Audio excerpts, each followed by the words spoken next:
The Supreme Court just handed down a unanimous 9-0 decision that fundamentally reshapes how the Second Amendment will be interpreted for generations to come. This isn't just another gun rights case that made headlines for a week and faded away. This is a constitutional earthquake that's already forcing lower courts to rewrite their decisions and causing legislators in multiple states to scramble for new strategies. What the justices decided in this case will impact every American who owns a firearm, every person considering purchasing one, and every community trying to balance public safety with constitutional rights. If you care about understanding where gun laws are headed in this country, stay with me because what I'm about to break down will change how you see every Second Amendment debate from this point forward. The decision that changes everything. United States versus Rahimi just became the most significant gun rights case since the landmark Bruen decision 2 years ago, and the implications are already rippling through courtrooms across the nation. The Supreme Court faced a seemingly simple question. Can the government temporarily disqualify someone from possessing firearms if they've been found to pose a credible threat of physical violence to another person? The answer came back as a resounding yes, but the reasoning the justices used to get there is what makes this decision so powerful and so consequential.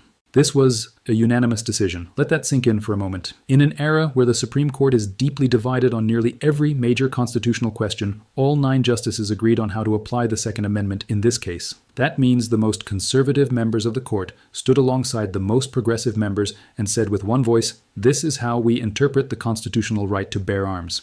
Justice Clarence Thomas, who wrote the groundbreaking Bruen decision that established the historical tradition test, joined this opinion. Justice Ketanji Brown Jackson, one of the court's newest members, joined this opinion. The entire ideological spectrum of American jurisprudence came together on this ruling.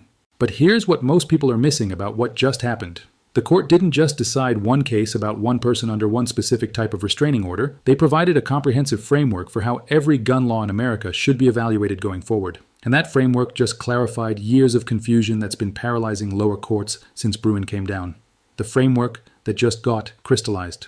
2 years ago, the Bruen decision told courts they needed to evaluate gun laws based on historical tradition. If a modern restriction didn't have a clear historical analog from America's founding era or the Reconstruction period, it couldn't survive constitutional scrutiny. That standard seemed clear enough on paper, but in practice, it created absolute chaos in federal courts across the country. Judges were struggling with impossible questions. How similar does a historical law need to be to count as an analog? Do you compare the specific mechanism of the law or the broader principle behind it? What do you do when the founding era had no equivalent to the modern situation you're dealing with? This new unanimous decision just answered those questions with remarkable clarity. The Supreme Court made it clear that judges should look for historical principles, not perfect historical twins. You don't need to find an 18th century law that matches your modern regulation word for word. What you need to find is evidence that the type of restriction you're imposing is consistent with how the founding generation understood the limits of the right to bear arms. The justices explained that historical analysis should be analogical reasoning, not a rigid game of historical matching where every detail has to line up perfectly. Here's why that matters so much right now. Dozens of gun laws are currently being challenged in federal courts, and judges have been issuing contradictory rulings because they didn't know how flexible or strict they should be when applying the historical tradition test. Some judges were throwing out any gun law that didn't have a nearly identical historical precedent. Other judges were being so flexible with historical analogies that almost any restriction could be justified. This unanimous decision just gave every federal judge in America clear guidance on how to navigate that middle ground. The court also clarified something even more fundamental. The Second Amendment protects the right of law-abiding, responsible citizens to keep and bear arms. That last part, the law-abiding, responsible citizens language, just became the most important phrase in Second Amendment jurisprudence. Because it means the government can disqualify people who demonstrate through their conduct that they fall outside that category. The founding generation understood this principle. They had laws disarming people who posed threats to the community. Loyalists during the Revolutionary War had their weapons confiscated. People who refused to take loyalty oaths were prohibited from possessing arms. The historical tradition wasn't that everyone had an unlimited right to firearms regardless of their conduct. The tradition was that responsible members of the community had that right. What this means for pending cases. Right now, multiple federal courts have been holding cases in limbo, waiting for the Supreme Court to provide exactly this kind of guidance. And now those cases are about to start moving again with a clear roadmap for how to decide them. The implications are already becoming visible in real time. Within 48 hours of this decision being released, federal judges in 3 different jurisdictions cited it in new opinions. The legal ground is shifting beneath ongoing litigation as we speak. But here's what nobody's talking about yet. This unanimous decision doesn't just affect the specific type of law that was at issue in Rahimi. The framework the court established applies to every category of gun regulation currently being challenged: assault weapon bans, magazine capacity limits, concealed carry restrictions, waiting periods, purchase limits, and yes, even the controversial red flag laws that allow temporary firearm removal. Every single one of those legal battles just got a new set of rules for how courts should evaluate them. Assault weapon bans face their moment of truth. 7 states are currently defending assault weapon bans that prohibit certain semi-automatic rifles based on features like pistol grips, folding stocks, and threaded barrels. And this unanimous Supreme Court decision just made those defenses significantly more complicated. Illinois, California, New York, Connecticut, Massachusetts, Maryland, and New Jersey all enacted laws claiming that so-called assault weapons are uniquely dangerous and fall outside Second Amendment protection. But here's the problem these states now face. Under the framework the Supreme Court just clarified, these bans need to be rooted in historical tradition, and they need to target conduct that removes someone from the category of law-abiding, responsible citizens. The AR-15 platform is the most commonly owned rifle in America. More than 20 million of these firearms are in civilian hands right now. That's not a fringe weapon or a rare collector's item. That's a common arm that millions of law-abiding Americans own for self-defense, hunting, sport shooting, and other lawful purposes. The Supreme Court has repeatedly said that the Second Amendment protects arms in common use for lawful purposes.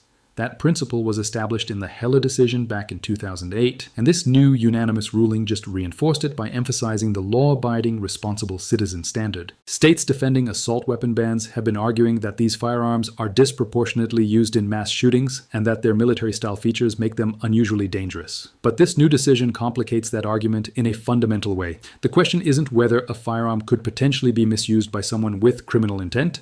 The question is whether law-abiding citizens have a constitutional right to possess that arm for lawful purposes. And if 20 million Americans own these rifles without incident, that's strong evidence that the weapon itself doesn't remove someone from the category of responsible gun ownership. We're already seeing movement in the courts. A federal judge in Illinois recently expressed serious skepticism about that state's assault weapon ban during a hearing, and the judge specifically referenced the need to apply the clarified historical framework from this new Supreme Court decision. The Ninth Circuit is currently considering California's ban, and plaintiffs in that case have already filed supplemental briefs arguing that the unanimous decision supports their position. Multiple legal scholars are now predicting that at least some of these state-level assault weapon bans won't survive the next round of appellate review. But assault weapon bans aren't the only category of restrictions facing serious constitutional pressure right now. Magazine capacity limits on shaky ground. 9 states currently restrict magazine capacity to somewhere between 10 and 15 rounds. California, Colorado, Connecticut, Hawaii, Maryland, Massachusetts, New Jersey, New York, and Vermont all claim that limiting how many rounds a magazine can hold will reduce casualties in mass shooting events. The theory is straightforward. If a shooter has to reload more frequently, bystanders have more opportunities to escape or intervene. But the constitutional problem with these laws just became much more serious. There is no historical tradition in America of restricting the capacity of arms that citizens could own. When the Second Amendment was ratified, firearms technology was obviously different than it is today. But the founding generation didn't restrict the capacity of the arms that did exist. Multi-shot weapons existed in the 18th century. Repeating rifles existed. High-capacity firearms for that era existed. And there's no evidence of colonial or early American laws that said citizens could own a firearm, but only if it held a limited number of shots. Under the framework, the Supreme Court just clarified that absence of historical tradition is a major problem for these capacity limits. The justices made it clear that modern gun laws need to be consistent with how the founding generation understood the scope of the right to bear arms. And if the founding generation didn't restrict capacity, modern legislatures are going to have a very difficult time justifying why they can.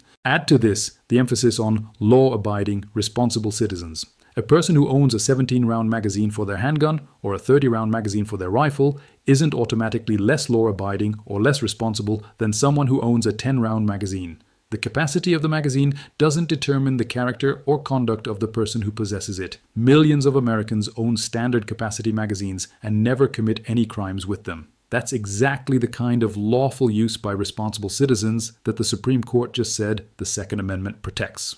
The legal challenges to these magazine limits are already accelerating. The Duncan versus Bonta case in California has been working its way through the Ninth Circuit for years. bouncing between different panel decisions and en banc reviews. That case directly challenges California's 10-round limit, and it's now headed back to the district court with instructions to reconsider under the framework from Bruin. Except now there's this new unanimous decision providing even more clarity about how that framework should be applied. Multiple Second Amendment advocates are predicting that magazine capacity limits across the country could fall within the next 18 months. Concealed carry restrictions under renewed scrutiny. Sensitive place restrictions exploded across blue states after the Bruin decision struck down New York's subjective concealed carry licensing system. Several states responded by passing laws that designated massive portions of their territory as places where concealed carry is prohibited even for licensed individuals. New York banned concealed carry in Times Square, all public parks, every place of worship, all theaters, any bar or restaurant that serves alcohol, public transportation, and essentially anywhere that could be described as a place where people gather. California passed similar restrictions. New Jersey created a default rule that concealed carry is banned everywhere except in specific locations where it's explicitly allowed. Hawaii followed the same approach. The legal theory behind these laws was that even if people have a constitutional right to carry firearms in public, the government can still designate certain locations as off-limits based on heightened public safety concerns. But this new unanimous Supreme Court decision just complicated that theory in ways these states didn't anticipate. The justices emphasized that restrictions on the right to bear arms must be consistent with historical tradition, and they clarified that you can't justify modern restrictions simply by pointing to generalized concerns about public safety. The historical record shows that certain specific locations were recognized as sensitive places where firearms could be restricted. Courthouses, legislative chambers, polling places during elections, and schools had historical precedent for weapons restrictions. But the founding generation didn't declare half of public space off-limits to armed citizens. They didn't prohibit firearms in every place where people happened to gather. The historical tradition was much narrower and more specific than what several states are currently attempting. Multiple federal judges have already issued preliminary injunctions against portions of these sensitive place laws. A district court in New York blocked enforcement of several categories of locations in that state's ban. A judge in Hawaii put portions of that state's law on hold. New Jersey's restrictions are facing similar challenges, and now with this unanimous Supreme Court decision clarifying how courts should evaluate these laws, the outlook for sweeping sensitive place restrictions just got significantly worse. Expect to see more injunctions, and more states being forced to narrow their prohibited locations lists to match historical precedent more closely. Waiting periods and purchase limits in constitutional crosshairs.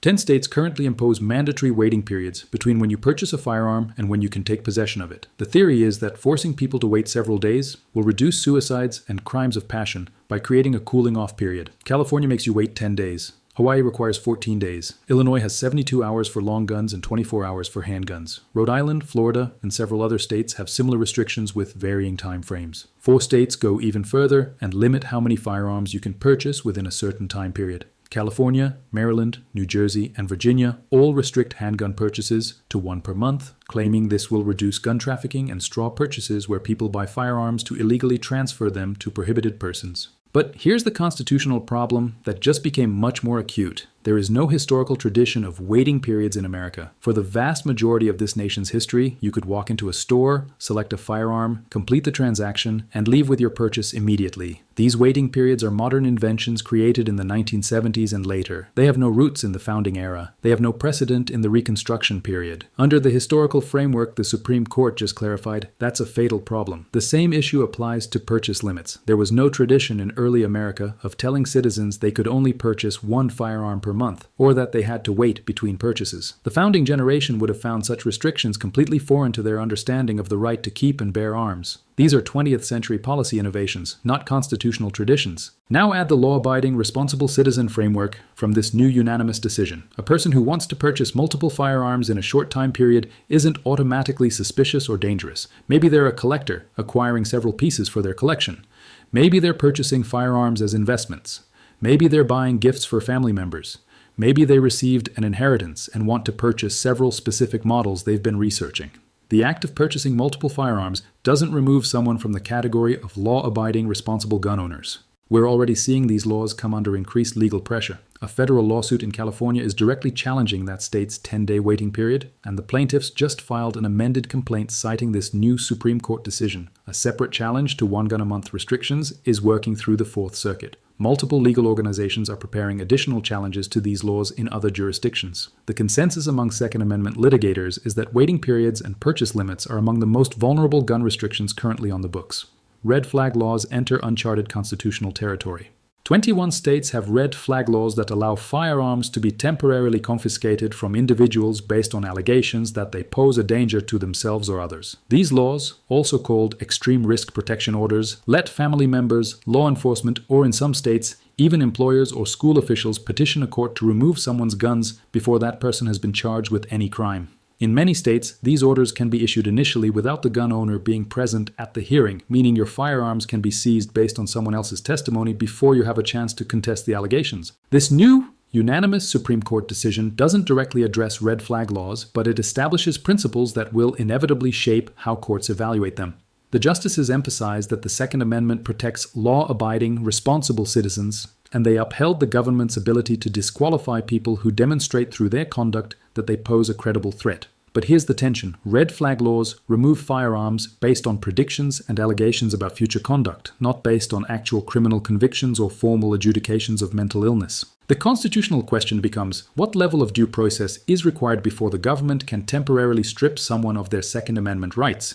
The Supreme Court said the government can disqualify people who aren't law-abiding and responsible, but red flag laws operate in situations where the person hasn't yet been proven to be dangerous through the normal criminal justice process. They're based on concerns, fears, and predictions rather than established facts. Several federal lawsuits challenging red flag laws are currently active, and at least 4 of them have now cited this unanimous decision in recent filings. The argument being made is straightforward. If the Second Amendment protects law-abiding, responsible citizens, and if restrictions must be rooted in historical tradition, then red flag laws need to provide robust procedural protections before firearms can be removed. That means prompt hearings with the gun owner present, clear and convincing evidence standards, and strict time limits on how long firearms can be held without a full adversarial proceeding. Some red flag laws meet those standards, others don't. And the ones that don't are now facing serious constitutional challenges that this new Supreme Court decision just made more credible.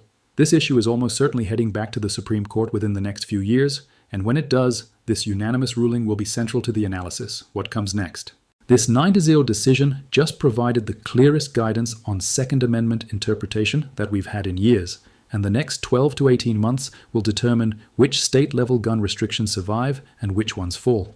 Federal courts now have a unified framework for evaluating these laws, and that framework is already reshaping litigation across the country. If you want to stay informed about every major development in Second Amendment law, every court ruling that affects gun rights, and every shift in how these constitutional questions are being decided, subscribe and turn on notifications because this legal landscape is evolving rapidly. Drop a comment and tell me which category of gun law you think is most vulnerable under this new framework. I'll see you in the next one.